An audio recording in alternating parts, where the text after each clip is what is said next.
안녕하세요. 경자입니다. 한국에 상장되어 있는 배당 귀족주를 찾아서 소개를 드리고 있습니다. 총 3부작이었는데 이번 영상이 마지막 편입니다. 제가 한국 배당주 중에서 배당 귀족주를 선별했던 조건인데요. 지난 1편과 2편에서도 말씀드렸던 조건입니다. 4년 동안 배당 것이 없었던 종목 중에서 시가총액이 1조 원 이상 되는 종목을 선별을 하였고요. 그리고 현주가 기준으로 배당 수익률이 6% 넘어가는 종목을 소개를 드리고 있습니다. 오늘 소개드릴 종목은 배당 수익률이 7%대로 예상되는 종목들입니다. 화면에 보시는 DCM, 예스코홀딩스, 삼성화재 우선주, 푸른저축은행, GS우, 그리고 현대해상은 4년 동안 배당 컷이 없었던 종목입니다. 비교적 안정적인 배당주라고 판단해 볼 수 있고요. 이 중에서 시가총액이 1조 원 넘어가는 종목은 삼성화재, GS, 그리고 현대해상이 있습니다. 그래서 오늘은 이 세 종목을 소개를 드릴 예정인데요. 세 종목 중에서 가장 좋아 보이는 종목이 삼성화재입니다. 그래서 삼성화재는 조금 자세하게 말씀을 드리도록 하고요. 나머지 GS와 현대해상은 조금 간단하게 정리해보는 순서로 진행하겠습니다. 자, 그러면 오늘 주인공 삼성화재부터 만나보겠습니다. 우리나라는 점점 고령화 사회로 진입하고 있습니다. 그리고 새로 태어나는 신생아가 점점 줄어들고 있죠. 그러다 보니까 보험을 가입하는 니즈도 점점 줄어들고 있는 상황입니다. 그나마 자동차 보험이나 실손보험 등을 취급하는 손해보험 상품들은 그래도 살아가는데 필수적인 보험들이 많다 보니까 가입자를 꾸준하게 유지하고 있는 상황입니다. 그래서 삼성화재 한국 모든 보험사 통틀어서 상반기 이익이 가장 많았습니다. 상반기에만 순이익이 1조 2천억 원이 나오면서 유일하게 1조 원을 넘겼던 보험사였고요. 전통적으로 삼성생명이 형님뻘이라고 볼 수가 있는데 앞서 말씀을 드렸던 시장 환경이 바뀌었습니다.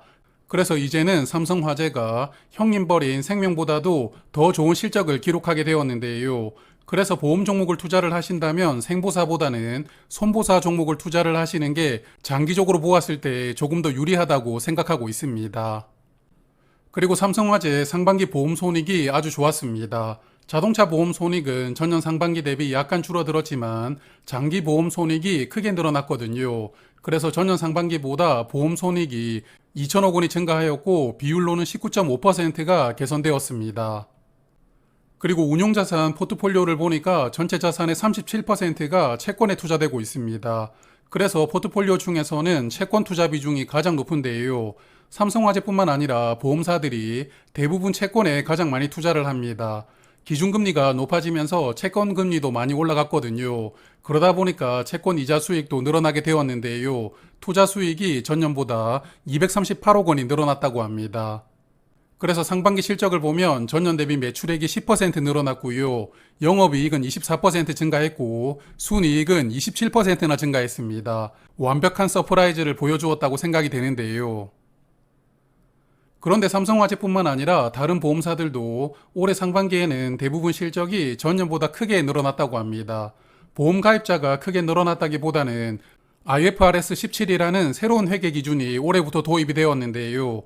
저도 정확하게 어떤 내용인지는 모르겠지만 보험사들이 본인들이 유리하게 회계 기준을 적용하였다 보니까 마진, 즉 이익이 크게 증가하는 것으로 재무제표가 작성이 되었다고 합니다. 그래서 금감원에서 조금 더 보수적인 기준에 대한 가이드라인을 올해 9월부터 적용하라고 지침을 주었다고 하는데요. 그러다 보니 하반기에는 변경된 기준 때문에 상반기보다는 실적 증가 폭이 축소될 수 있다라는 뉴스를 많이 찾아볼 수가 있었습니다. 자, 그래서 삼성화재도 올 하반기 실적은 상반기에 보여주었던 엄청난 서프라이즈를 기대하기는 어려울 것 같습니다.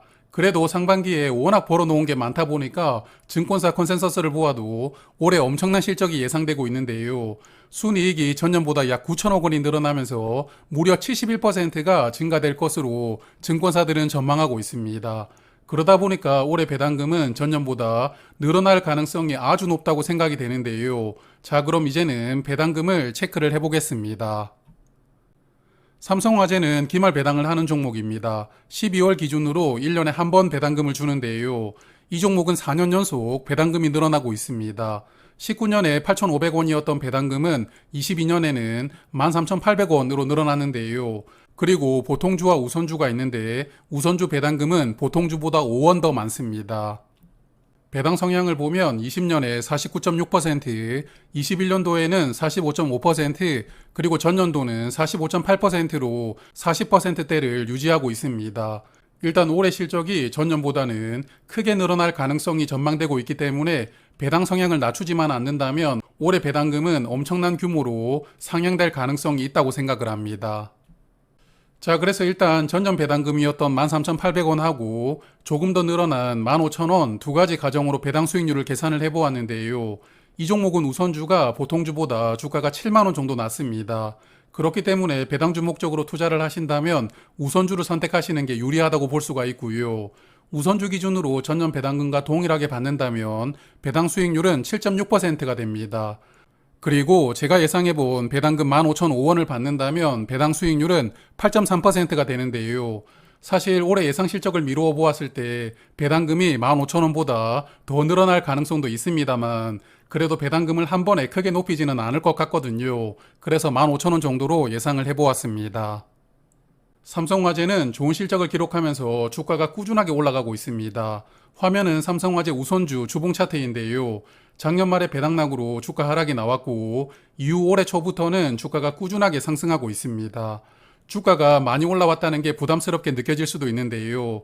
그래도 5일선을 깨지 않고 주가가 상승하는 흐름이기 때문에 아직까지 흐름은 좋다고 생각을 합니다.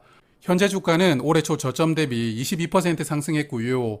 고점 대비 주가는 1%만 하락이 나왔습니다.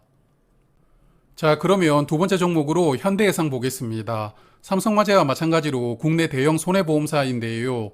이 종목도 12월 기준으로 기말 배당을 합니다. 그리고 배당금은 4년 연속 늘어나고 있는데요. 19년도 배당금은 880원이었는데 전년 배당금이 1965원이었습니다. 그래서 4년 동안 배당금이 2배 이상 늘어나게 되었던 종목입니다. 그래서 전년도 배당금을 올해도 동일하게 받는다면 배당 수익률은 7%입니다. 조금 전에 말씀을 드렸던 삼성화재 우선주보다는 배당 수익률은 조금 낮습니다.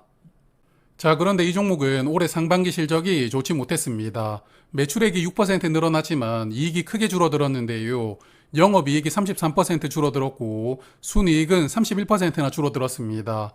다른 보험사에 비해서 보험을 청구했던 건수가 더 많았다고 예상을 해볼 수가 있는데요. 그러다 보니까 이익률도 줄어드는 어닝 쇼크가 나왔습니다. 그래서 이런 실적은 주가에 반영되고 있는데요. 올해 5월까지는 주가가 상승하는 추세다가 5월 고점이었던 38,700원을 찍고 지금 3개월 동안 하락하는 추세가 이어지고 있습니다. 그래서 현재 주가는 5월 고점 대비 28% 하락했고요. 최근 저점 대비 3% 상승하였는데요. 하반기에 어떤 실적을 보여줄지 모르고 또 주가가 꽤 하락한 상황이긴 합니다만 그래도 현 시점에서는 현대해상보다는 삼성화재를 선택하는 게 조금 더 낫다고 생각이 됩니다. 자, 그러면 마지막 종목인 GS도 간단하게 살펴보겠습니다. 과거 4년 동안 배당금을 체크해 보니까 19년과 20년에는 1,900원이었고요. 21년에 2,000원을 지급했습니다. 그리고 전년도는 2,500원으로 배당금이 조금 더 늘어났는데요. 그래서 이 종목은 20년부터 22년까지는 3년 연속 배당금이 상향되고 있는 종목입니다. 그리고 우선주는 보통주보다 배당금을 50원 더 줍니다. GS는 GS그룹의 지주사입니다. 한동안 철근 문제로 많은 관심을 받았던 GS건설은 이 종목에 묶여있지 않는데요. GS건설의 주주 명단을 보니까 GS그룹의 허창수 회장과 가족이 지분을 직접 보유하고 있더라고요. 그래서 GS건설 때문에 GS그룹 전체가 요즘에 어수선한 상태인데요. 이 종목은 그룹 지주사이기는 하지만 GS건설이 묶여있지 않다 보니까 영향을 직접적으로 받는 구조는 아니라는 게 그나마 다행이라고 볼 수가 있습니다. 묶여있는 종목 중에서는 GS칼텍스가 대표적인 종목인데요. 그래서 GS칼텍스의 실적 영향을 많이 받게 되는 종목이라고 볼 수가 있습니다. 지주사 종목들은 주요 수입원이 자회사의 배당금, 그리고 브랜드 로열티와 건물 임대료 등이 있습니다. 그래서 지주사 종목들은 연결 실적이 아니고 별도 실적 기준으로 배당을 하는 경우가 많은데요. 이 종목도 마찬가지입니다. 별도 재무제표 기준으로 순이익의 40% 이상을 배당하는 것을 지향하고 있다고 합니다. 그래서 상반기 실적을 별도 재무제표 기준으로 정리를 해보았는데요. 상반기 실적이 아주 좋았습니다. 매출액이 46% 늘어났고 순이익은 51%나 늘어났더라고요. 그래서 하반기 실적은 어떨지 모르겠지만 일단은 이 종목도 올해 실적 기대를 해볼 수 있는 상황이라고 생각합니다. GS도 보통주보다 우선주가 주가가 3,000원 정도 낮습니다. 그리고 배당금은 50원을 더 주니까요. 배당주 투자 목적이라면 우선주를 투자하는 게 유리합니다. 상반기 실적을 보았을 때 올해 배당금이 전년보다 늘어날 가능성도 있을 것 같은데요. 일단 보수적으로 전년과 동일하게 지급한다고 가정을 하면 우선주 기준으로 배당금이 2,550원이 되고요. 배당 수익률이 7.4%입니다. 그리고 혹시 전년보다 배당금이 조금 더 늘어난다면 배당 수익률은 8% 정도 될 가능성도 있을 것 같습니다. GS 우선주의 주봉 차트를 보니까 이 종목도 작년 말에 배당락이 크게 나왔고요. 배당락 이후에는 큰 주가 변동 없이 주가가 횡보하고 있습니다. 그래서 배당락 나오기 전 작년 말 고점 대비 주가는 6% 하락한 상황이고요. 최근 저점 대비 주가는 5% 상승하였습니다. 주가 변동폭이 아주 작은 종목이라고 볼 수 있고요. 그리고 지주사 종목을 소개드릴 때마다 언급을 드리고 있지만 지주사 종목들은 주가가 올라가면 나중에 상속이나 증여할 때 세금이 늘어납니다. 그래서 최대주주 일가가 최대한 주가가 올라가지 않도록 관리를 해주는 특징이 있습니다. 그에 반해 배당금은 본인들 주머니로 직접 들어가게 되니까요. 주가가 상승한다는 기대보다는 예금보다 더 많은 배당 수익을 기대하시는 분들에게 적합합니다. 혹시 투자하실 분들은 참고가 되었으면 좋겠습니다. 자, 이로써 제가 생각해본 한국 배당 귀족주를 시리즈로 소개를 드렸는데요. 9종목 중에서 좋은 종목을 선택을 하시고 성공적인 배당주 투자로 연결하시길 바라봅니다. 그럼 저는 다음에 또 좋은 내용으로 인사를 드리도록 하고요. 오늘도 고맙습니다.